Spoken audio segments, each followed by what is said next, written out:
Doctor BR Ambedkar గారి జయంతి ఉత్సవాల్లో భాగంగా భారతీయ జనతా పార్టీ జాతీయ అధ్యక్షులు నితిన్ నవీన్ ఆదేశాల మేరకు 3 రోజులు ఉత్సవాలు చేయాలని చెప్పి ఏదైతే మా జాతీయ పార్టీ సూచించిందో దానిలో భాగంగా ఈరోజు మొదటి రోజు మార్నింగ్ అంబేద్కర్ గారి విగ్రహాన్ని పాలతో మరియు నీటితో శుద్ధి చేసి చుట్టూ పరిసరాలన్నీ శుభ్రం చేయడం జరిగింది. ఈ సాయంత్రం దీపాలతో అలంకరించబట్టి దీపాలు వెలిగించి ఆయన నివాళులు అర్పించడం జరిగింది.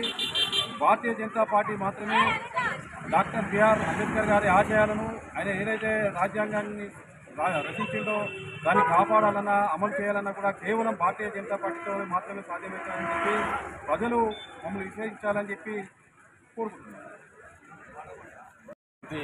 ముందస్తు ఉత్సవాల్లో భాగంగా భారతీయ జనతా పార్టీ పట్టణ శాఖ ఆధ్వర్యంలో కూడా ఈరోజు ఉదయం అంబేద్కర్ గారి విగ్రహాన్ని పాలతో నీటితో శుద్ధి చేసి చుట్టూ పరిసర ప్రాంతాలని శుభ్రం చేయడం జరిగింది.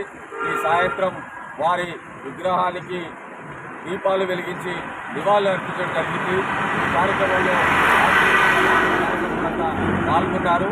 ఈ దేశం లోపల భారతీయ జనతా పార్టీ రాజ్యాంగాన్ని పరిరక్షించడం కావచ్చు, రాజ్యాంగ హక్కుల్ని ప్రజలకు అందించడం లోపల ముందుగా ఉందని చెప్పి భారత పౌరులు మూడోసారి నరేంద్ర మోడీ గారిని ప్రధానమంత్రి చేయడం జరిగింది.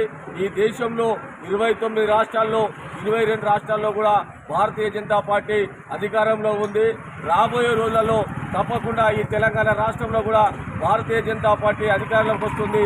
ఈ రాజ్యాంగ ఫలాలు ఎవరికైతే అందాల్లో వారికి తప్పకుండా భారతీయ జనతా పార్టీ దాన్ని అంతే. కాబట్టి ప్రజలు విజ్ఞత కలిగిన ప్రజలు ఇప్పటికైనా ఆలోచించి కాంగ్రెస్ పార్టీ లాంటి ఓటు బ్యాంక్ రాజకీయ పార్టీలకు కాకుండా భారతీయ జనతా పార్టీ లాంటి పార్టీలకు మీరు బలపరిచి రేపు రాబోయే రోజులలో తెలంగాణ రాష్ట్రంలో భారతీయ జనతా పార్టీ రాజ్యాంగ అధికారంలోకి వస్తే తప్పకుండా చివరి వరకు ఫలితాలు అందే విధంగా ఈ 12-13 సంవత్సరాల్లో నరేంద్ర మోడీ గారి ప్రభుత్వం ఏదైతే సబ్కా సాత్ సబ్కా వికాస్ సబ్కా ప్రయాస్ అని చెప్పి ప్రజలకు ప్రతి పౌరునికి అందేలేగా వారి ఫలాలు అందేలాగా చేస్తున్నారు.